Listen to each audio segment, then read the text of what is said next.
What's happening? Ben Shepherd here, and welcome back to RunThrough TV with another guest. So let's welcome him. My name's Darren Hardy.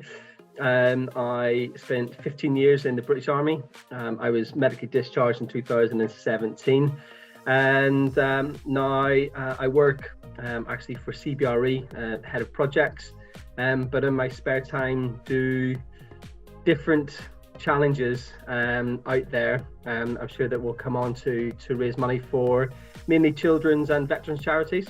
Now, when Darren says challenges, the list is, it's extraordinary, to be fair. It's insane. So let's hear a few of the challenges that he's got stuck into.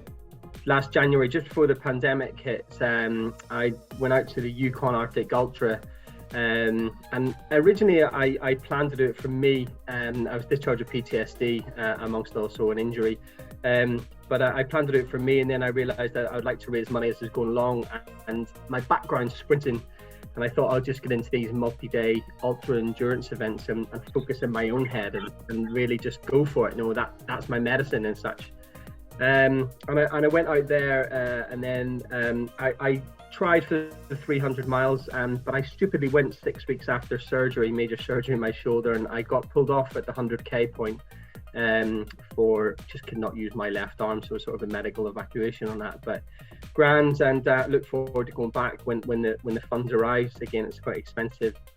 And then from there, I just started developing these different types of challenges. One of them ran 75 miles on a treadmill with 35 pounds on my back in pitch black darkness. I wrote an article about isolation. Another one, 54 miles carrying 52 pounds on my back from my house to the Solent. Chucked my Bergen in the Solent, swam across the Solent, and then ran 70 miles around the Isle of Wight. He's also done 7 Ironmen in 7 days without ever having done triathlon and with a broken rib. He's done the world's highest triathlon at the Altitude Centre in London. Oh, and he's also done this. Last one I did, this where I got in touch with this little girl called Aggie, who's now just turned 13. She suffers from the world's rarest brain disease, and they need to raise £1 million to go out to Philadelphia to save her plus the other 3 kids in the UK with this rare disease, and only 200 in the world. And her dad's actually writing my book, and that's how I got in comms with him. I said, look, put my book on hold, I just want to help you first of all. And I did 5 marathons in 50 hours along the south coast, Jurassic coastline, carrying my kit.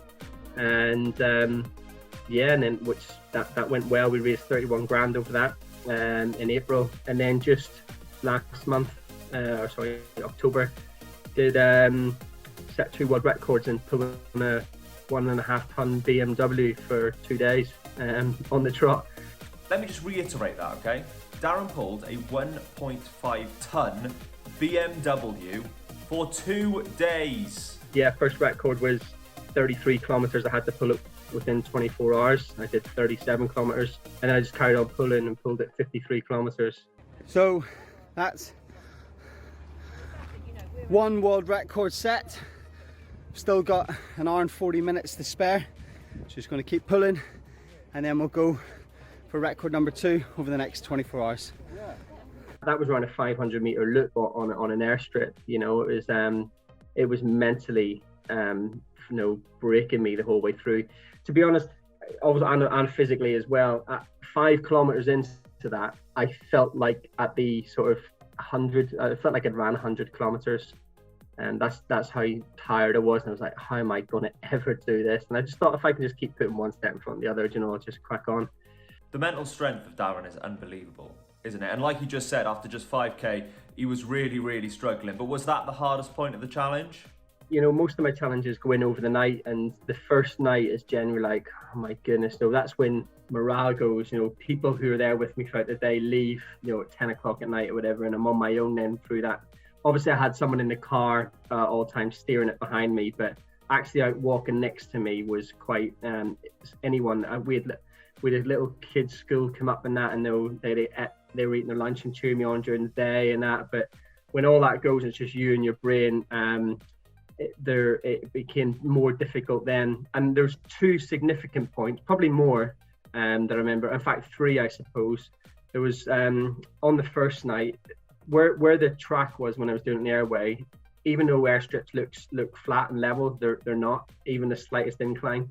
And when they're going downhill, which isn't a downhill in essence, it's to the naked eye, there's not much on it. The car wouldn't roll on its own, but there's still a bit of a thing.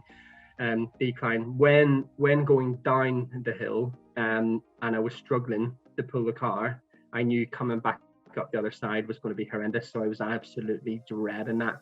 And then I had that twice, one the first night, one the second night, and then the second day, when I think it was ITV were there, they were asking me to do the pull walk next to me. It was blistering heat. It was so hot. I was like, I'm dying here. Like, I would start like with not a drip of sweat on me. I'd do 400 meters and I'd be dripping.